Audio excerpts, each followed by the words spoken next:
Hi, it's Rabbi Lewis wishing you an early Shabbat Shalom. And our Torah portion this week is a special one to me. It's Parashat Korach. Not only was this Eden's Torah portion 4 years ago at his bar mitzvah, but it's also about this guy named Korach, whose name comes from the same root as bald, and the rabbis will suggest that Korach was bald, so, right, I feel a good connection to him. And that same name can also be Korach, which is ice, which makes me think of the theme here is perhaps that Korach in his rebellion didn't stop, collaborate, and listen. Anyhow, so what is the problem with Korach at the end of the day? It's all about rebellion. And the theme here actually reminds me of something that I learned back in the second year of rabbinical school as we were getting oriented to the Cincinnati campus. Rabbi David Komorowski, who, by the way, also gained a little bit of fame as being Gilbert Gottfried of blessed memory's favorite rabbi. But a friend of mine, an administrator at the Cincinnati campus at the time when I was there, said, you're going to learn to differentiate in your careers. This isn't word for word, by the way, but you're going to differentiate between preferences and what your absolute convictions are. Preferences are the things that you like better than others, or you think this is the way that it should be, but it's not an absolute.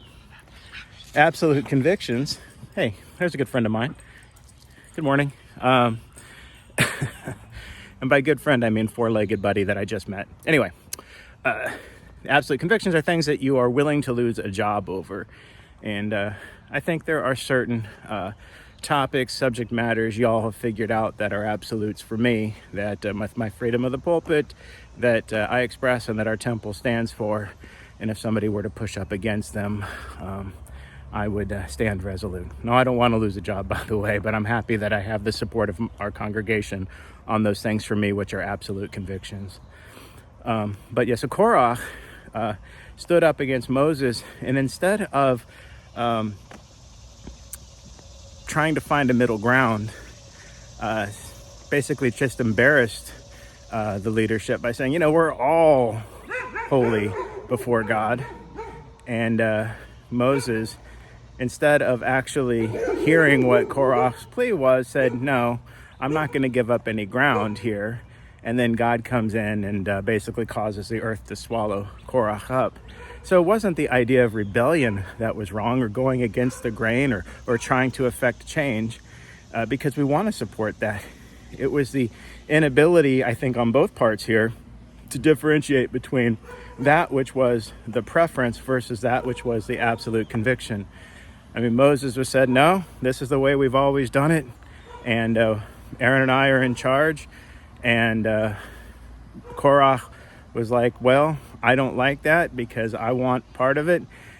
But they needed to find and say, well, there's something that we share in common. Korach will say, well, I'm willing to give a little bit here so that we can share a little bit more in the leadership. And Moses needed to say, well, I hear something valid in their point. Maybe we can alter things while still keeping within some certain parameters that have already been set for us. And, when it comes to pretty much everything that we do within Reform Judaism, we're always trying to figure out where those absolute barriers are and where the things that are our preferences versus our absolute convictions. And case in point, last week for our bar mitzvah, we put together a very beautiful humanistic style service because it fit sort of within the parameters of the belief system of a young man who was going to be called to Torah.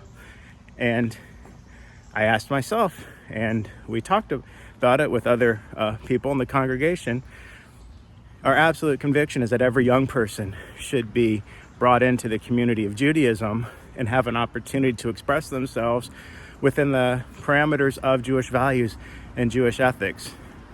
Is the set service that we've done so many times an absolute? Well, there's tradition behind it for sure. There's some things that we like about it, the way that we handle it. But the ability to bend and to be flexible was something where there was some give and take on both sides. there wasn't a full rebellion. There was a sort of a quiet ask to say, can we adapt? And the answer that we came up with was yes. And I think we're all better off for it. I think understanding the difference between where those parameters of our convictions lie and what our merely preferences is one of the most important things that we can learn from the Torah portion this week in Korach. Anyhow, wish you all Shabbat Shalom. Talk to you soon.